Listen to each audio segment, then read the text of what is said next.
Hi hello welcome back to our channel. ఇవాల్టి recipe ఏంటనుకుంటున్నారా? ఇవాళ ఓ healthy రెసిపీతో వచ్చానండి. చుక్క కూర రుచితో పాటు ఆరోగ్య ప్రయోజనాలు కూడా ఈ వీడియోలో చూద్దామండి.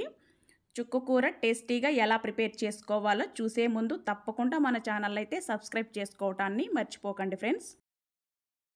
మరి ఈ రుచికరమైన చుక్క కూర ఎలా ప్రిపేర్ చేయాలో చూసేద్దామా మరి?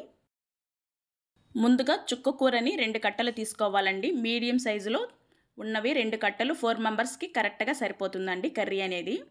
చూడండి, ఇలా 2 కట్టలు చుక్క కూర తీసుకొని శుభ్రంగా వాష్ చేసేసుకోవాలండి. వాష్ చేసుకున్న తరువాతే కట్ చేసుకోవాలండి చుక్క కూర అనేది.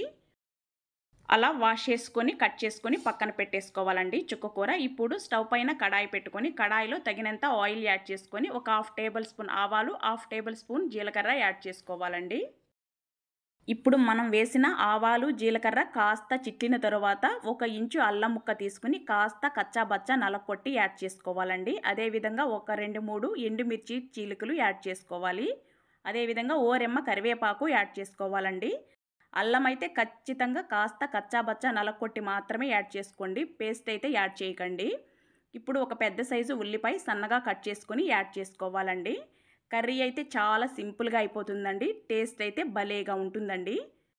ఉల్లిపాయ అనేది చక్కగా ఇలా వేగుతున్నప్పుడు మన రుచికి సరిపడా సాల్ట్ అనేది యాడ్ చేసుకోవాలండి. సాల్ట్ యాడ్ చేసిన తర్వాత ఓ 1/2 టేబుల్ స్పూన్ పసుపు యాడ్ చేసుకొని మరొక్కసారి ఉల్లిపాయ మిశ్రమాన్ని కలుపుకోవాలండి. ఇప్పటి రోజుల్లో చాలామంది లేడీస్ ఎదుర్కొనే సమస్య బ్రెస్ట్ క్యాన్సర్తో బాధపడుతుంటారండి. అలాంటి వాళ్ళు కూడా ఈ చుక్క కూర తీసుకోవటం వల్ల చాలా వరకు మంచిదండి. చక్కగా ఉల్లిపాయ వేగిన తరువాత ఒక 2 టమోటాలు కాస్త కచ్చాబచ్చాగా మిక్సీ పట్టి యాడ్ చేసుకోవాలండి.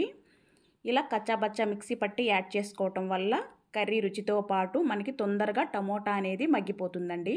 చూడండి, చక్కగా ఇలా టమోటా మగ్గిన తరువాత మనం సన్నగా కట్ చేసి ఉంచుకున్న చుక్క కూర కూడా ఇందులో యాడ్ చేసేసుకోవాలండి. ఈ చుక్క కూర కొన్నిసార్లు మనం మార్కెట్ నుంచి తెచ్చుకున్న తర్వాత కర్రీ చేసుకుంటే పులుపు అనేది అస్సలు ఉండదండి. అలా పులుపు లేకుండా ఉండటానికి కారణం ఫస్ట్ టైం కోసిన ఆకు మాత్రమే పులుపు ఉంటుందండి. సెకండ్ టైం కోసిన ఆకు కొద్దిగా ఉంటుందండి. మరీ థర్డ్ టైం కోసిన ఆకు తీసుకున్నామంటే అస్సలు కర్రీ అనేది బాగోదండి, చేదు కూడా వస్తుందండి ఈ చుక్క కూర అనేది. చూడండి, చుక్క కూర ఇలా చక్కగా స్మాష్ అయిపోవాలండి. ఇలా మగ్గిన తర్వాత ఇందులో మన స్పైసీకి తగినంత కారం యాడ్ చేసుకోవాలండి. అదేవిధంగా ఒక 1/2 టేబుల్ స్పూన్ ధనియా పొడి యాడ్ చేసుకోవాలి.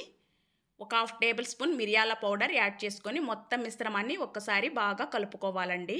ఈ చుక్క కూర తీసుకోవటం వల్ల హార్ట్ ప్రాబ్లమ్స్ ఉన్న వాళ్ళకు కూడా చాలా వరకు మంచిదండి.